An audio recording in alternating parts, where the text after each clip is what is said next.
Hello, guys and gals. And this is kind of a book review. This is more of a franchise review, I would say. Um, it's a big undertaking, and this is going to be a long video. But I do want to go over the entire Daniel X series, 6 books, and basically go over the finer points, and there will be spoilers for about everything. Usually when I do book reviews, I avoid the spoilers, but since this is a review for the entire franchise, then there'll be some spoilers here. Anyways, and we're going to start at the beginning, which is book 1. Now, you can read these books in any order, basically, because they do a very good job of explaining the concept behind the books, the plot and all that. But you can read them in any order just so that you read book 6 after you read book 5, and you should probably read books 5 and 6, last. But otherwise, even reading the mangas, you could do that in any order too, I believe. Even though I've only read one of the mangas. We'll be going over that too. Anyways, but we're going to start at the beginning with book 1. Again, this was a book by James Patterson and Michael Ledwidge. Anyways, the book starts out, like most books, from the beginning, or the beginning of Daniel X's tale, basically, of his adventure. And it starts out, basically, with the worst day of his life, basically.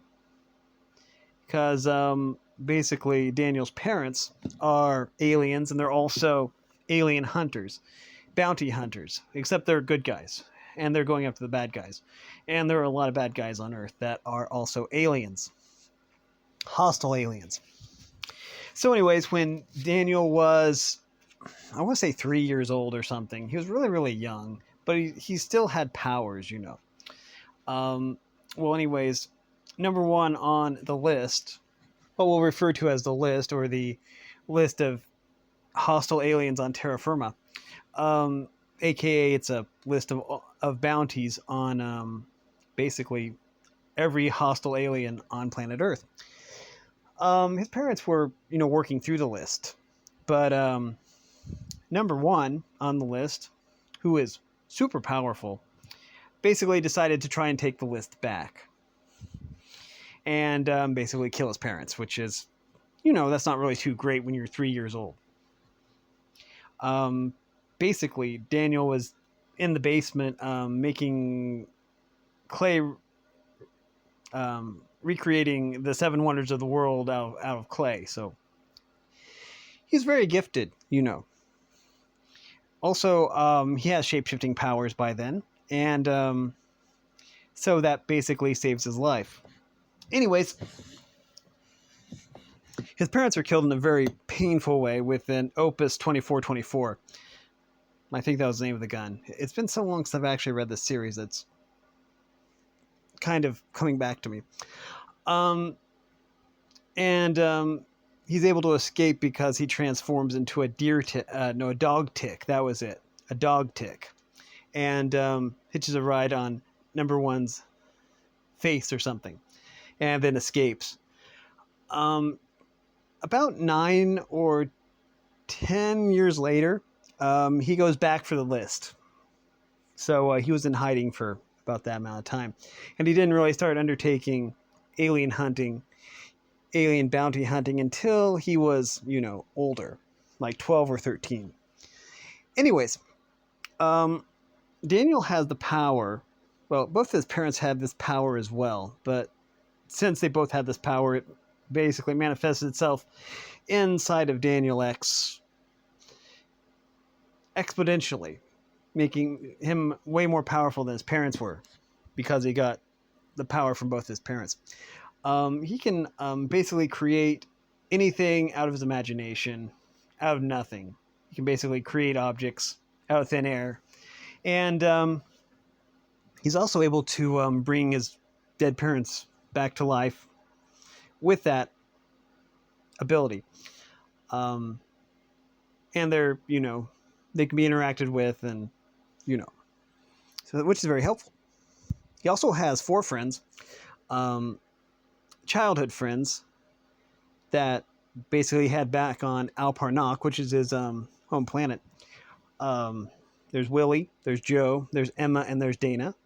Um, Emma is basically really into nature, kind of a flower child, really loves nature and conservation. Um, there's Joe, who is basically likes to eat, play video games, stuff like that. There's Willie, who is very tech savvy, stuff like that. And then there's Dana, who is his girlfriend. And he's able to create or produce his friends out of his imagination as well. And they help him out a lot too. So at least he's not so lonely. Anyways, the book starts out with him tracking one of the alien outlaws through the sewers or something in Oregon, I believe it was. And he decided to go after someone, for the first time, someone that's in the top 10 of the list. Because this alien was a very real threat. A movie producer, I believe. And living in Malibu or something. So he made his way there to California. And he thought he was being careful, as one does when they're in alien territory, hostile territory. And this top 10 list alien, I don't remember what number he was actually. I want to say like something like 6 or 5. I only remember this like the top 10. And by the end of the series, he's basically tackled like everyone in the top 10, except for maybe like 9 and 10 or something. Oh wait, he did tackle 9, I think. So anyways, but this guy is very bad news. The book is really good about making you dislike the bad guys and really like the good guys, which is really, really good. And that takes talent. Anyways, so this alien is a scumbag. Among the things that he does are he kidnaps children. He forces underage children to sell drugs. And that's just, just a few of the things. So, anyways, Daniel makes his way to California and manages to secure himself a house. He is able to summon his parents, and so they get this house, this rental house. Daniel really likes to cook, and he's good at it too. Anyways, he decides to go to school, basically to get intel on this this alien outlaw named Urgent Seth, I believe it was. And he meets Phoebe. I think it was Phoebe Cook, if I remember right. I don't remember what her last name was. Now, I will mention some possible incongruencies, I would say, but they're very, very minor. So he meets Phoebe, and they hit it off really well. And they become friends, and then Phoebe tells him that that her sister was, kidnapped out of the blue, and they don't know who took her, and they never found her. Which gets him, curious too, because that sounds like something that Urgent Seth would do. This evil alien. And he also tells her that they're kind of a fugitive family that moves around a lot because of what happened to her sister. And it's very convincing, Anyways, things start happening to Daniel. I mean, these guys come in and they trash his place. And a lot of bad things happen. He's tormented by cats for some reason. And Urgent Seth has this power that he can emit a sound that can basically eat away at a person's insides or something. It's really, really, really, really bad. But anyways, after his house is compromised, Daniel does make his way to Phoebe's house to see if he can spend the night there. Um, she agrees. He sneaks into her house and then just sleeps in her closet, so he doesn't disturb her or anything. But when he wakes up in the morning, she's gone. And so that worries him because they were going to go to Malibu and look into finding this alien scumbag. So anyways, how long is this? 10 minutes already, and I'm only halfway through the first book. This is gold. Pure gold. So anyways, now given what I know now, and what you're going to know in a second, I kind of wonder a few things here. Because I don't really know much about Urgent Seth's powers, except that he does have the power to create illusions and stuff like that. So, anyways, we'll get back to that. I promise. So, Daniel thinks of going back to the school to look for Phoebe, and he does find her eventually. But then he basically also finds out that Phoebe isn't Phoebe, but Phoebe is actually Urgent Seth, which is this evil alien guy that he had been kind of tracking this whole time, or trying to track. And while he thought he was being really careful, he was actually, not being careful at all. So anyways, Urgent Seth basically drains Daniel Lex of all of his powers and kidnaps him. So yeah, that's pretty bad. But my question is, if Phoebe's parents were like illusions or something, or because I don't know if Urgent Seth like created them or something, because if Phoebe and her sister were missing, then the parents probably wouldn't be there either or something. I don't know. Or maybe he had manipulated their minds some way. I'm not sure. But again, that was just a minor point. Anyways, so Daniel gets kidnapped by the person he was sent to, dispose of. Presto chango. They go to the set of Texas Chainsaw Massacre, I believe it is, which was one of the movies that this movie producer actually produced. So that got me thinking that maybe this was maybe like Rob Zombie or something, But anyways, it never really says. It's just this alien dude. But they go to the set of the Texas Chainsaw Massacre, and Daniel can't really do much because he doesn't have his powers. Anyways, so he antagonizes Urgent Seth, and he kind of gets shot in the gut by an Opus 2424, which is no picnic. It doesn't kill him, but it does injure him pretty bad. So anyways, him and a bunch of other kids that were kidnapped are taken on aboard a flying saucer, and they go to space. And the flying saucer is a sweatshop, basically, where all the kids are put to work and basically chained in place, and not a very good situation by any stretch of the imagination. So eventually, Daniel is paged to the bridge and shown this planet that at first he thinks it's Earth because it's like blue and green, but it's very, very different, and this is like more brilliant. So they land, and Urgent Seth is like, well, this is your home planet, this is Alpernock, and I've taken over it, and I'm mining it for all these resources and stuff.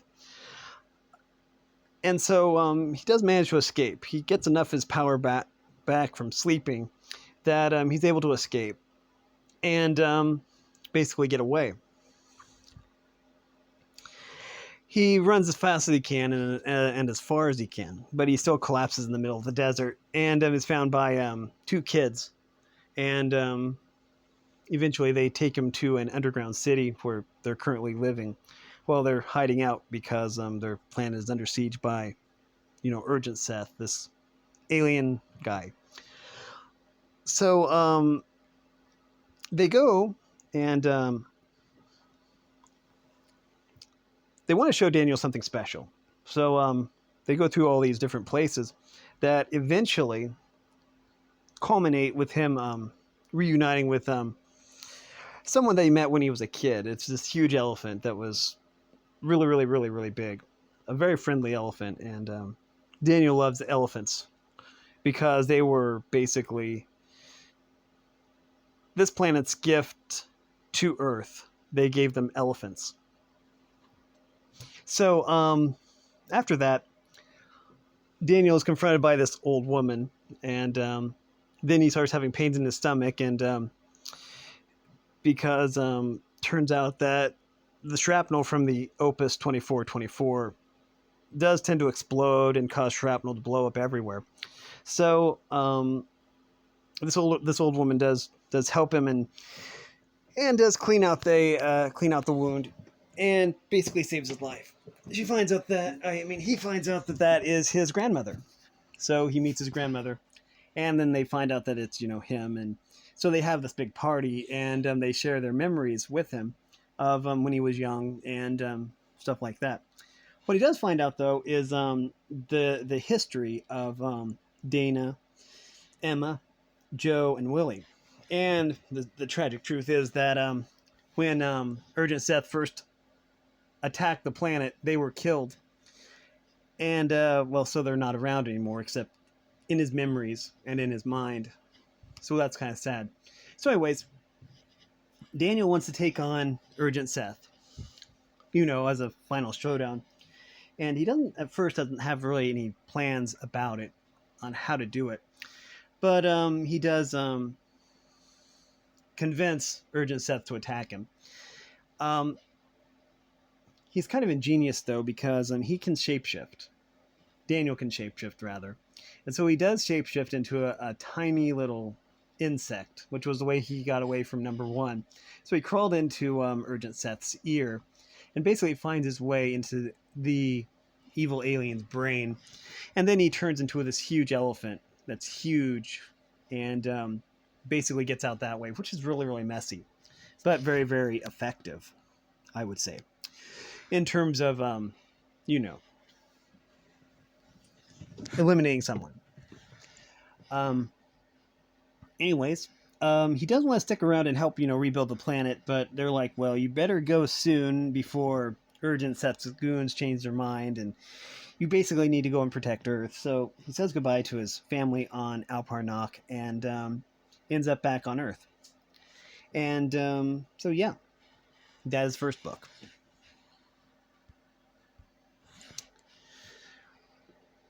Watch the Skies. This takes place very soon after the first book. Of course, I'm going to talk a little bit about another book. It's a manga that they later adapted into book 4. But we're going to talk a little bit about it now because, according to the library, it is basically came out between books 1 and 2. So it's basically 1.5 in terms of the series. And it has a lot of similarities to book 4, except in the manga, he was only against one of the top 10 aliens. He does meet Kildare in this book too. It's just that some of the circumstances are different, and some of the themes are different too, because there are some heavy themes of reincarnation and rebirth and stuff like that. But we're going to talk more about that when we get to book 4. Anyways, it's very good if you like graphic novels, so you should check it out. But let's talk about book 2. Now, book 2 was by James Patterson and Ned Rust, as was the manga that I mentioned, basically 1.5, aka book 4, all by Ned Rust. So anyways, Watch the Skies. This one starts out with the town of Holliswood. I'm not sure if Holliswood is an actual city or not, but is a very realistic. It's described in a very realistic way. It talks about basically an area of Holliswood, basically a blue light entering all their electrical appliances and playing the song, and everyone being compelled to dance even when they didn't want to. And then one of the evil aliens, basically turning them into goo liquefying them with a ray gun. So there's that. It also talks about them visiting a local diner type place, and basically ordering everything on the menu and really working the waitress practically to the bone. They did spare her life, but yeah, it was a big mess.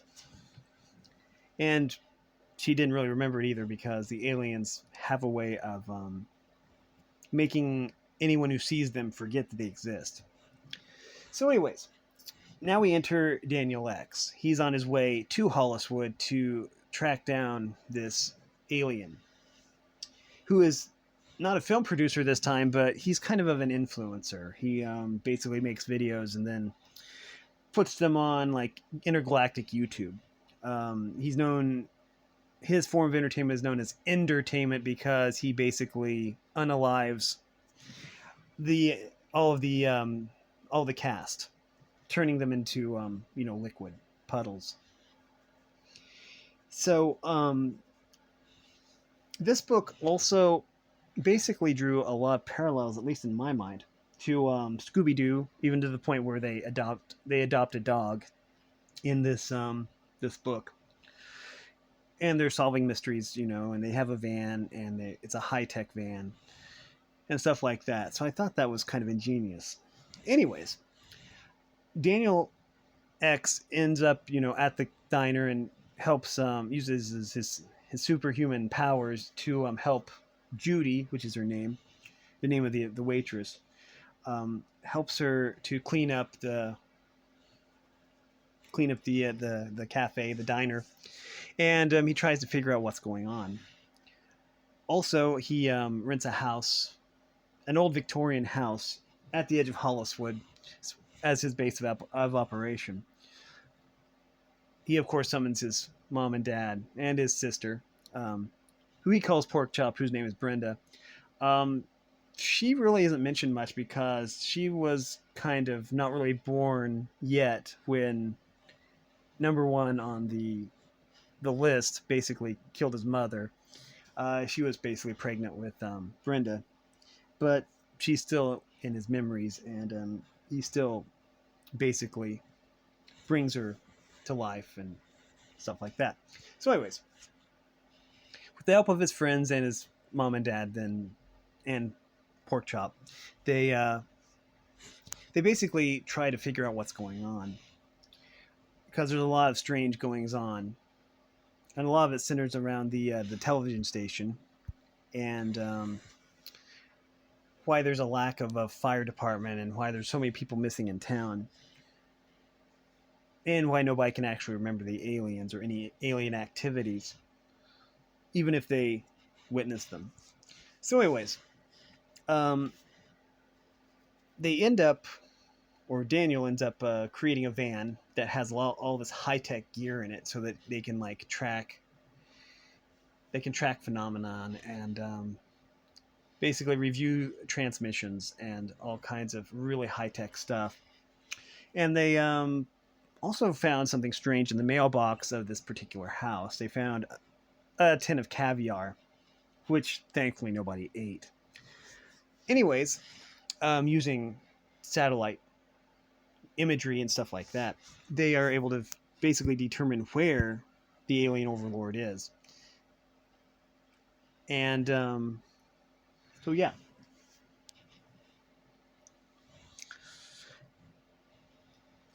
Yeah, so anyways, Daniel does have a lot of encounters with hench beasts, which are these minions of this evil alien dude, this influencer. Another theme here is basically people's reliance on electronic devices, aka cell phones and video game consoles and stuff like that. That is a common theme within this book, because the people were being mind controlled through their phones, and this entity was electric based. It was able to put a spark in everyone's brain that basically caused them to not see the aliens. Also, it's strange because there are a lot of pregnant women in Holliswood, and they find out later that it's the caviar. The women were eating the caviar, getting impregnated, and then by the caviar, going to this farm that's out of the way, where there were a bunch of birthing pools, and then basically they were giving birth to alien offsprings, and then eating more caviar, rinse and repeat. The incubation time was only like 2 weeks, I think, or something like that. I just know it wasn't very long. And so they were growing more of this alien overlord, which was they were planning on taking over the entire planet, basically. But anyways, um, Daniel develops feelings for Judy. Her name tag says Judy Blue Eyes because her last name is kind of long, I think, or they didn't understand it or something. The boss of the diner, and so they go on a date, and during that date, he's able to make her actually see the aliens, and she wants to take action right away, like storm the TV station, but he dissuades her from that because even with his superhuman powers, they would still be outnumbered like 10, 20, 30 to 1. So they have to do it in a different way. One of the themes in this was basically intimidation. This alien was able to intimidate Daniel basically because he alleged that he had a necklace that basically his mom and dad both had, that you get them when you graduate from the college there on Alparnock. And so Daniel isn't sure if he's telling the truth or not. So, yeah. And he asks how he got the necklaces, if it was number one that actually killed his parents. And according to this big bad guy, he was filming the whole thing. So basically everyone saw his parents get killed or something. So, and that's never exactly confirmed or denied, in the book. So, plausible deniability, I guess. Anyways, it all comes down to a final fight where Daniel and all of his parents, well, his parents and all of his friends, they all join forces to confront this alien outlaw, and the tide actually turns because the dog they adopted. Basically, it brings in other dogs, and then those dogs, attack all the hench beasts, and eventually it's Stormy out, and he uses the necklaces, the silver elephant necklaces, to have a bolt of lightning come down and strike this alien with lightning, which fries his internal circuitry because he's wet wired basically, but external electricity like totally fries the circuits. But it doesn't stop there because he still has the mental capacity to still manipulate electronic devices. So they basically dump all the electronic devices in town into the lake or something, and then they repair them all and then give them back. So the alien influence is completely gone from the town, and basically it ends with them giving him a parade. But then he wipes all their memories, including Judy's, and we're on to book 3. Book 3. Okay, yeah, book 3 was Demons and Druids, I believe. It was by James Patterson and Adam Sadler. This book introduced a new mechanic here, a new power that Daniel had, a power that he didn't have very long. Basically nullified in the next book, I believe it was. So he only had this power for one book, I think. Maybe he had it in book 6, but he had the power of time travel. He discovered this when he entered a well, the book starts. Let's just talk about that. Um, beta, phosphorus beta, has been around for thousands of years, I would say. So he's a very, very old alien and very, very malevolent and evil. Um, anyways, the book starts with Daniel, Emma, Dana, Joe, and Willie hitching a ride to was it France? I think it was France, actually. We'll say it was France. I don't exactly remember. I'm sure I will here soon. It must have been France. Anyways, or maybe it was Britain. It might have been London. That's embarrassing that I don't remember. But anyways, they were hitching a ride, and so a friendly looking lady, does pick them up. Give them a ride. But it turns out that she's an alien in disguise, and on the list actually. Some kind of sea anemone creature that basically absorbs and stuns people. But before anybody actually dies or anything, Daniel realizes that he can basically manipulate time. So he goes back in time before, you know, before they got into the vehicle. And then he basically destroys the vehicle, and the alien inside of it, because he knows now that it had malevolent intentions. So anyways, when they get to I'm sure it was France. Might have been London. Anyways, when they got to their destination, we'll say that they did find a place that was under renovation, or that people were trying to sell it. It was tarped off. They had a tarp over it, and so they basically decided to use that, so they could basically monitor phosphorus beta, aka I would say he was number 3 on the list. Maybe he was number 4. I don't remember what number he was. But I just know that he was very, very tough. Anyways, time travel. Time travel plays a huge role in this book. Anyways, so they set up base at this abandoned building, which is usually what they do when they get to a city. Inconspicuous buildings and stuff like that. So then they start looking for phosphorus beta and possible clues to where this person could be. Anyways, it wasn't the first night they stayed there. But the second night, they got attacked by vampires. Or vampire-like aliens.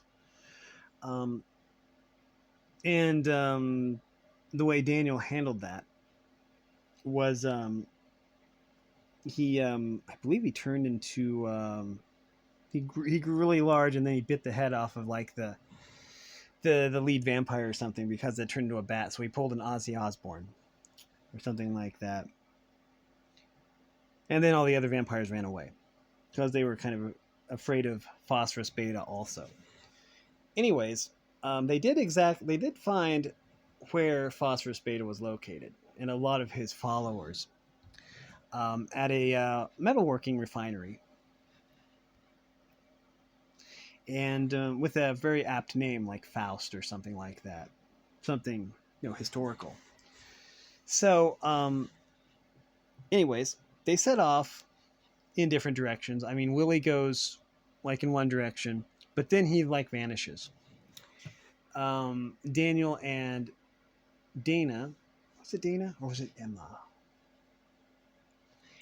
He went with one of the girls actually, and to go to this apartment. They trailed one of Beta's followers and into his apartment, and he got caught there. And that was kind of harrowing. He managed to survive, and he comes face to face with phosphorus beta. in a roundabout sort of way, which was eye-opening. Basically, on down the road, they do manage to infiltrate Phosphorus Beta's layer, and they find out that Phosphorus Beta is building a spaceship to basically take resources back to his home planet. Now, previously, Daniel's dad had basically opened a portal to Phosphorus Beta's home planet, which is basically a fire planet, very inhospitable. But it was to train Daniel, so that he would know what he was getting into. Basically, a planet basically was they had to go to the North Pole because it was the only place that was cool enough. Because if they went any farther south, then basically they would both burst into flames because it was such a hot planet. Anyways, Phosphorus Beta was basically stripping resources from the Earth, plants, animals, everything you can imagine, and he was trying to pilot that to his home planet. However, that failed because something went wrong or something or another. But anyways, both Dana and Daniel are trapped in a car, with Phosphorus Beta and all of his followers surrounding him. And that's when Daniel time travels. He finds a time hole. And he ends up back when he was 3 years old. And he finds a time hole there that goes all the way back to the time of King Arthur.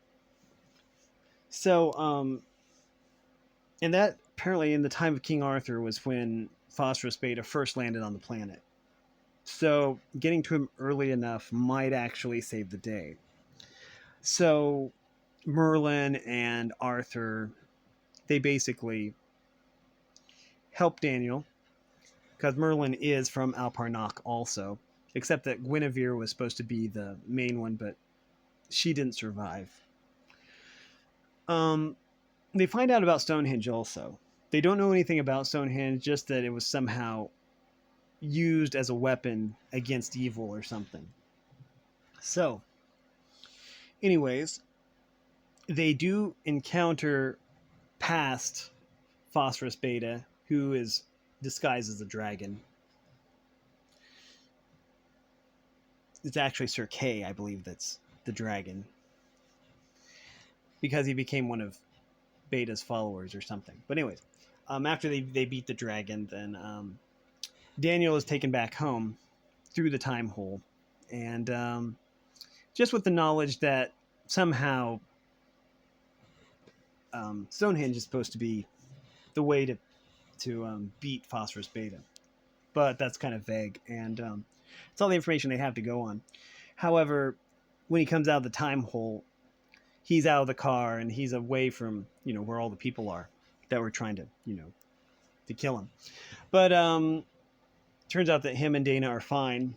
Also turns out that Willie and Dana both got sucked through different time holes, so they had different adventures of their own, which means that there could be a spin-off series of like Willie's adventure in the time hole and Dana's adventure in the time hole, stuff like that.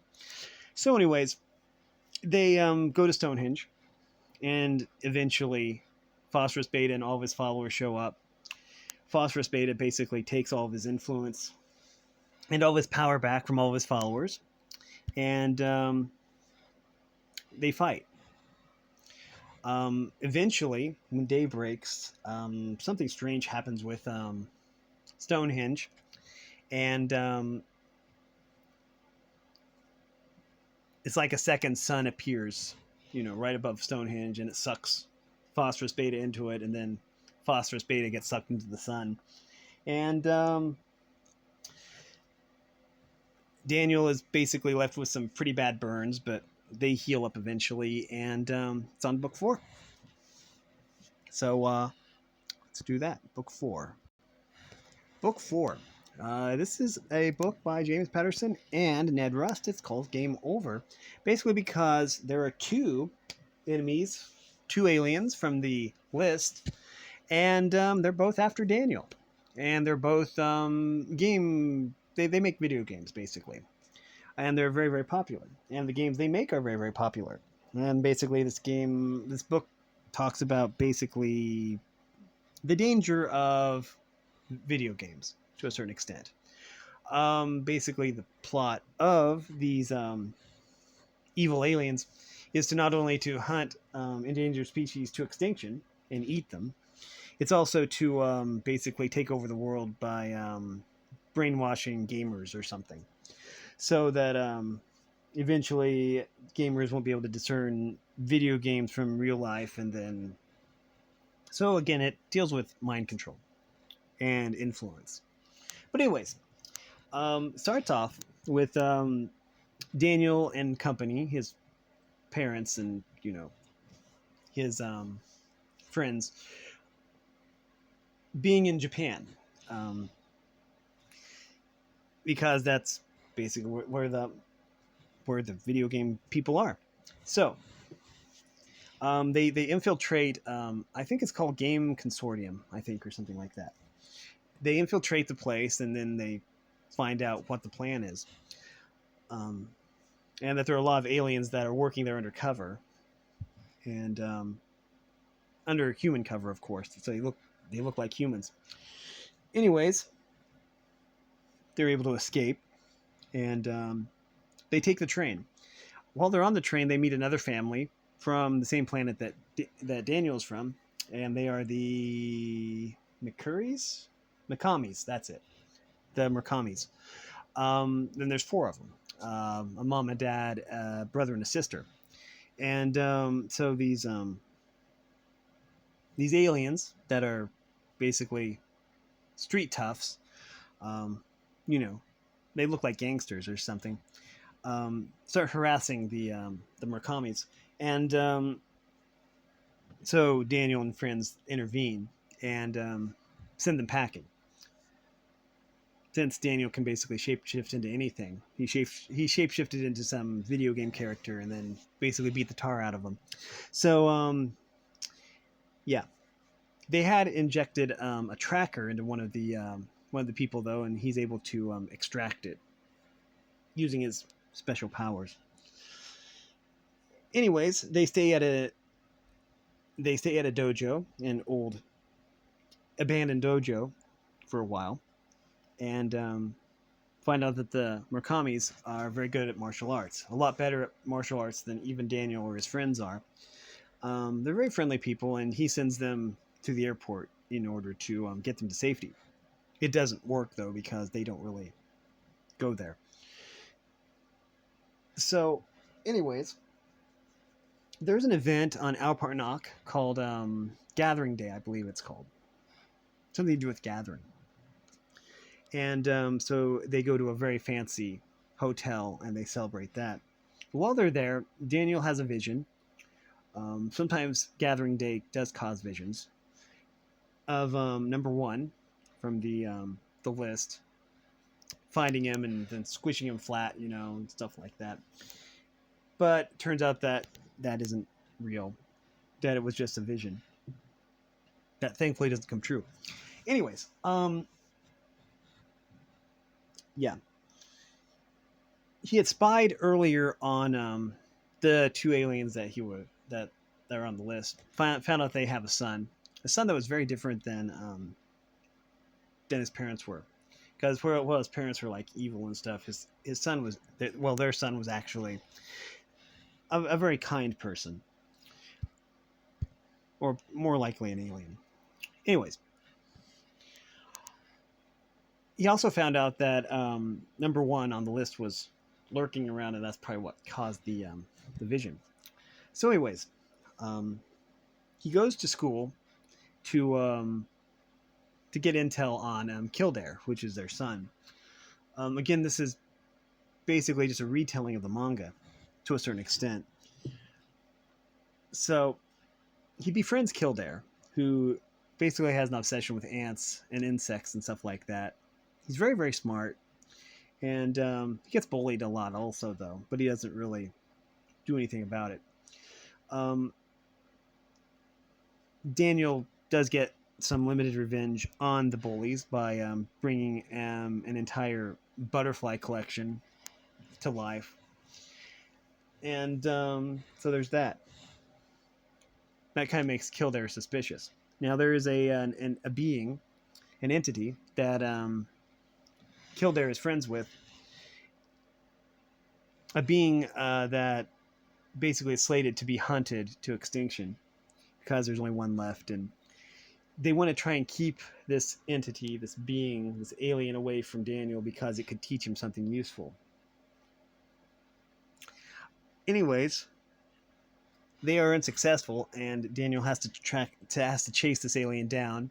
And he learns how to. This is an ability that he never really used again, but he learned something about chromatech and able to basically completely fade into the background and camouflage. But again, this was something that was never really used again in future books. Anyways, this alien creature was a pacifist, and so when people found their planet, then basically they were just wiped out, which was kind of sad. And so yeah, again, it was just another endangered species that got wiped out by these aliens. Anyways, Kildare and Daniel, they end up in a park, and they are confronted by these two aliens, like this husband and wife team, the two aliens, Kildare's mom and dad, and they eventually make their way back to the game consortium, and Daniel does take them on. He decides to let Kildare go through with his plan first, which falls through miserably. But he is woefully outnumbered, and he gets stung by the ants, and so as a self-defense, he teleports inside the head of a Buddha statue at this park, basically, and Dana's there too. Turns out that Daniel is the next bounty that and everyone's after him. So they find out exactly where the signal's coming from because there's a tracker, and so if they can figure out where the signal is, then they can redirect it. So they find it. They find the signal. There's some enemies there that they have to deal with, and so they are able to redirect the tracker somewhere else, like Africa or something, like Madagascar or something, some uninhabited place, and so all the bounty hunters go over there. In the meantime,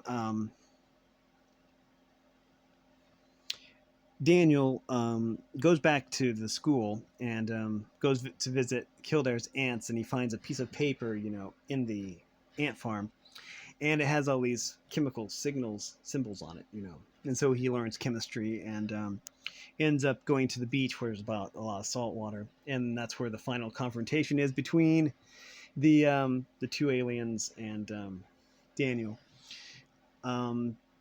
Kildare's formula does come through. Does basically wipe out both of the aliens. Turns out they are ants. They're all made up of ants, and this basically just dispersed. This chemical composition just basically disperses them all. The problem is that it also kills Kildare, which happens in the manga too. It just happens in a different way. But yeah, that was all of book 4 to a certain extent.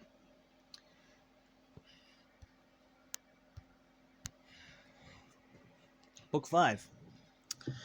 Book 5 is probably one of my favorite books in the series, and there's lots of reasons for that. This is a book by James Patterson and Chris Grabenstein, and it starts out with Daniel X disguised and in a group of other people, all meeting with number 2 on the list. Number 2 being basically the devil. Now, you're asking probably, if number 2 on the list is the devil, and someone as powerful as the devil, then who's number 1? We'll get to that in near the end of this. But anyways, so he's there with 40, 50, 60, 70, 200 other people. And this guy shows up, dressed like the devil, or had the appearance of the devil. And a lot of bad things are going to go down, like Armageddon, as in like 4 of the biggest cities in the world basically getting reduced to rubble.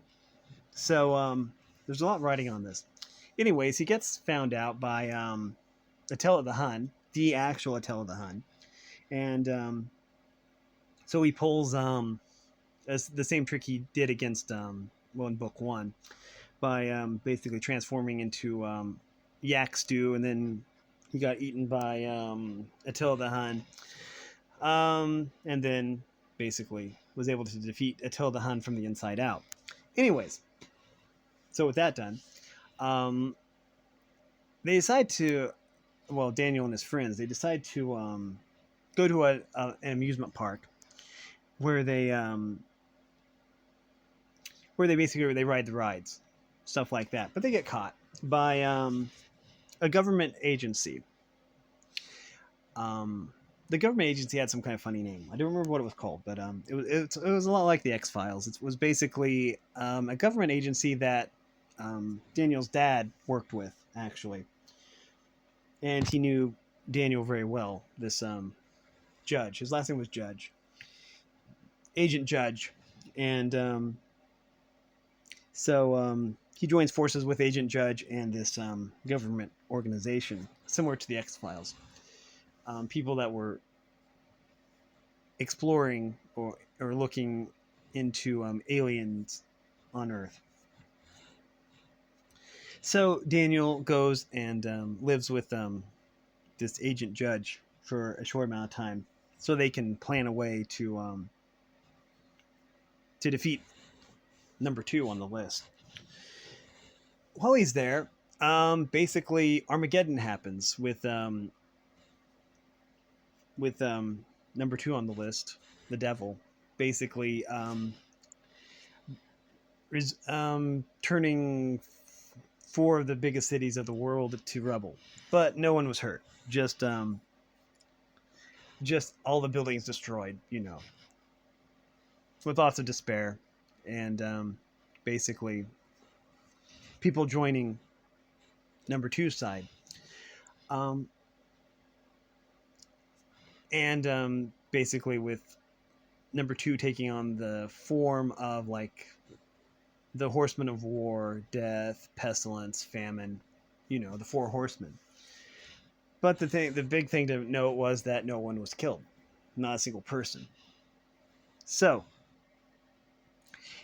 Daniel seems to be, impossible. It seems impossible for Daniel to stop this. And when he did actually confront number 2, he was punched so hard that it sent him 2 days into the future. There's also time travel in this book, because there was a part. It was a very good part also, where Daniel was able to go back in time by touching the Constitution. He was able to go back in time to the time of the Founding Fathers, and he talked to them about his problem. Problem was that the President of the United States, at least in this book, was like, well, you better join the aliens because, just join the aliens. They didn't even bother fighting. So yeah, Daniel ends up fortifying the ranch.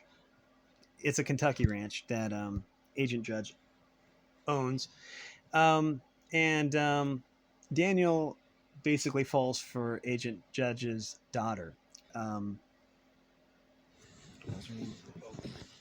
Anyways, he also finds out something else, that she looks exactly like Dana, which is his soulmate. Which isn't all.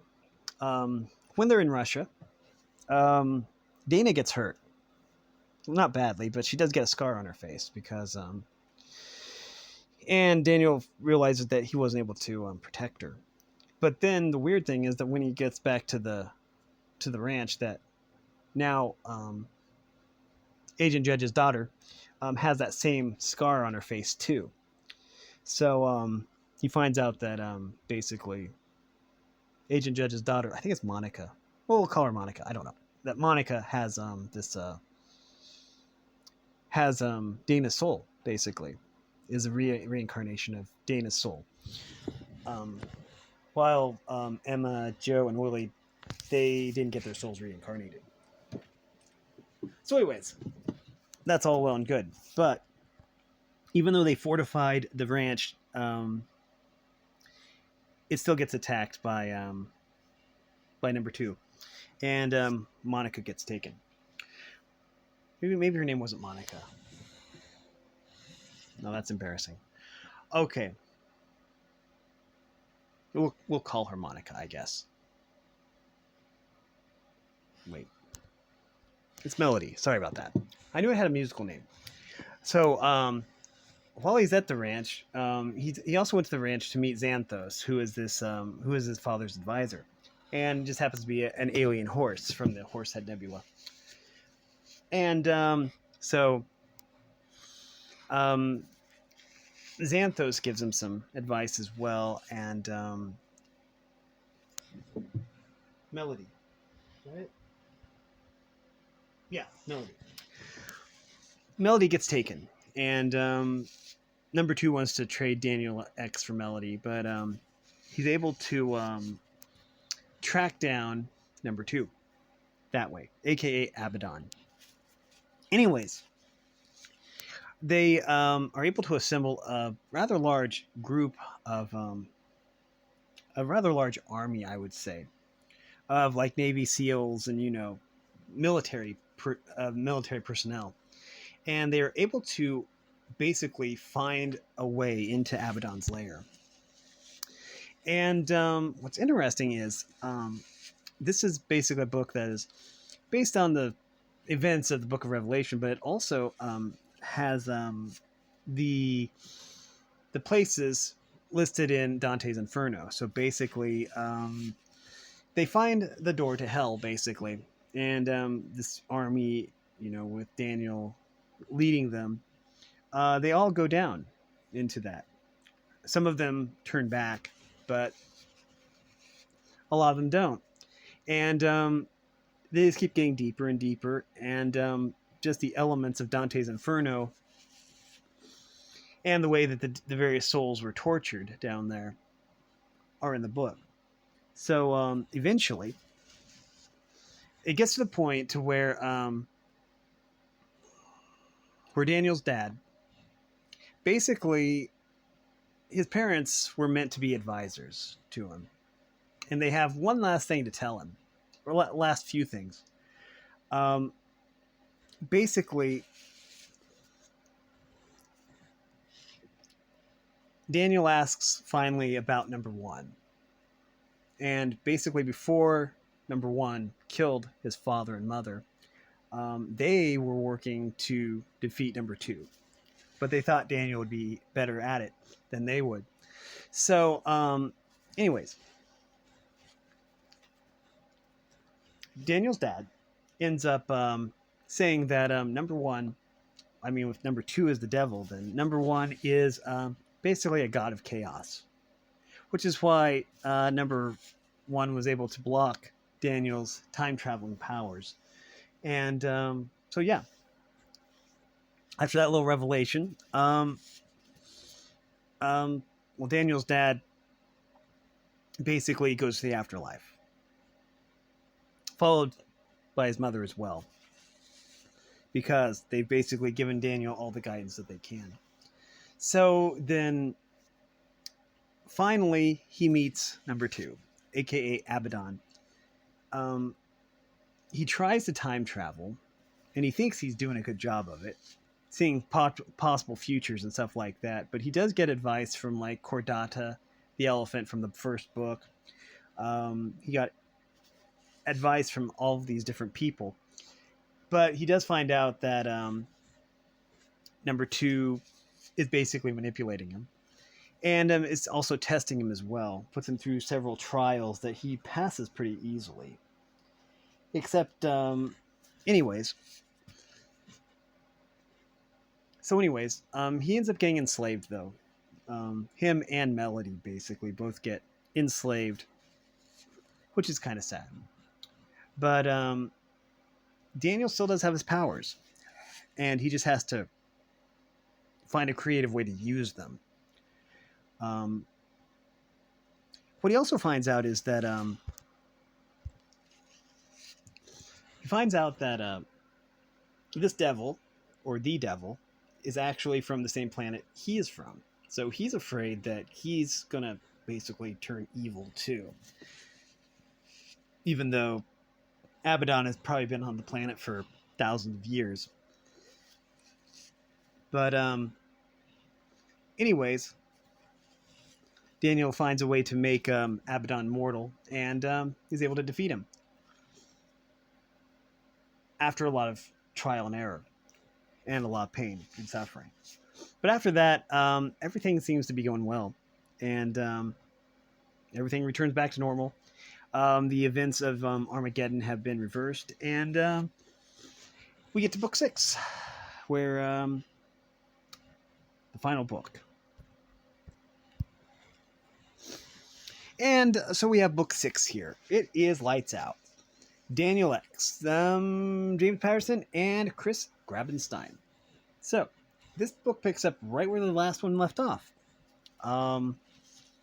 With Daniel unable to use his powers for some reason, which becomes abundantly clear when he can't summon his friends, and well, of course he can't summon his parents because they went to the afterlife in the last book.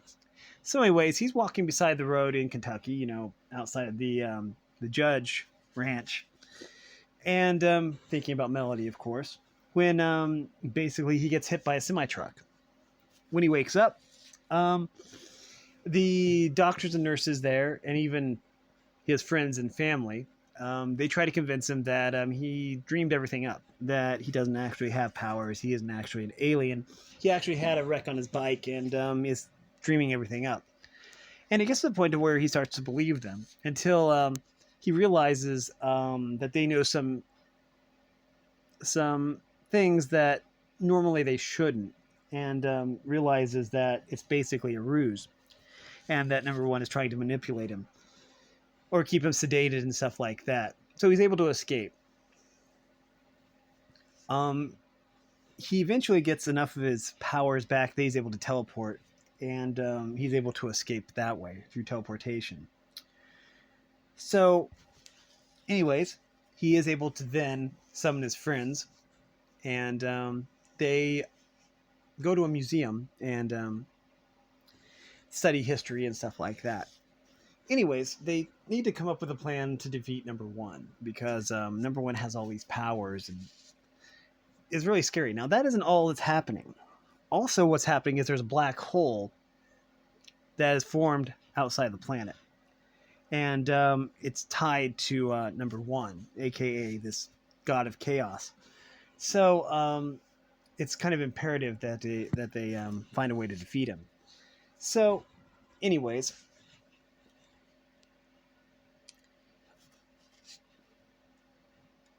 number one basically uses Melody as leverage again, and so of course Daniel's willing to do anything to save Melody, but to his horror, it isn't really Melody. It's just basically a figment of number one's mind, and basically he gets tortured, and but what he realizes is that number one won't kill him, just keeps him alive. I also realize that the Melody there isn't the real Melody.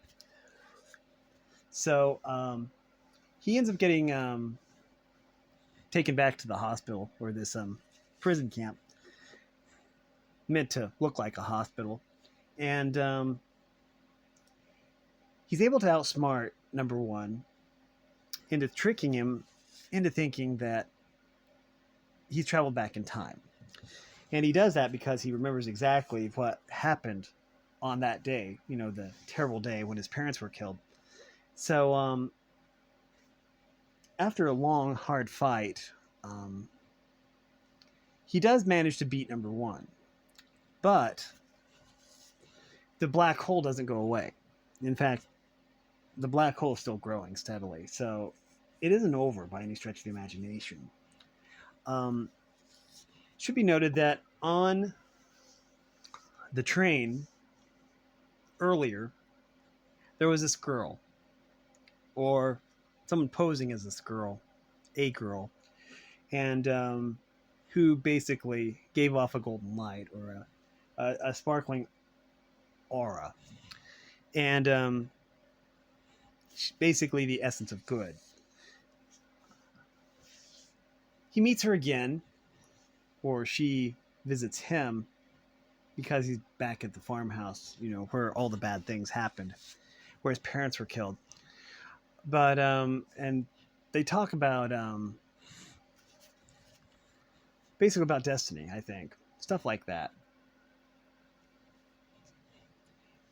And he ends up basically close to the brink of death. Finally, he does give in, and he crosses the barrier. But it isn't the end for him. He does meet his friends again, as in their actual souls. And basically, he convinces them to help him, because there's a big battle that's going to happen. Now, it's this part of the book that's a lot like what happens in, I think, the last battle by, the Chronicles of Narnia, the last battle by C.S. Lewis. There's a part of here that's a lot like that, and that's basically how this book ends. But we're going to go into it anyways. There's battles. There's like armies formed on each side, and as they collide, then they cease to exist, basically. They run into each other and they vanish. Until it's down to Daniel, his friends, and number one in his godlike form. Now, Daniel's dad, even though he's in the afterlife, always did tell Daniel to have a backup plan. But in this case, Daniel doesn't have a backup plan. So his plan is just basically to sacrifice himself in order to take out number one. So he's about to do that. And he's even able to make himself a lot bigger than number one because of his powers. And he has enhanced powers now because of his afterlife encounter. Also, Willie, Emma, and Joe are alive now, as in they're not just in his mind now, they are actually alive. Their souls are back in their bodies. So anyways, what actually happens is Daniel is kind of losing the fight. That's when, and this is kind of ingenious really, that's when Daniel's dad shows up and basically sacrifices his life. And so number one is defeated for good.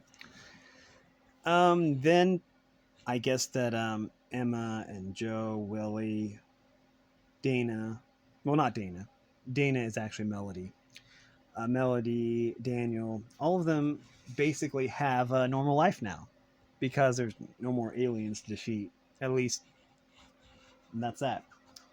So, yeah, overall, this was an amazing franchise. And so, yeah. But yeah, this was a very enjoyable franchise. It's top 5, I would say, in my all-time favorite franchises of all time. Definitely, easily. Book 5 put in the top 3, I think. First book put in the top 5. So anyways, but yeah, it's a book series you should really check out. But anyways, wow. Okay, this is a long one. I knew it would be, going through 6 books. But anyways, that is going to do it for this video. This is definitely a book series that you should check out, but that's just my opinion. You can either take my opinion or leave it either way is fine. And thanks for watching, everyone. You are loved and have a great day.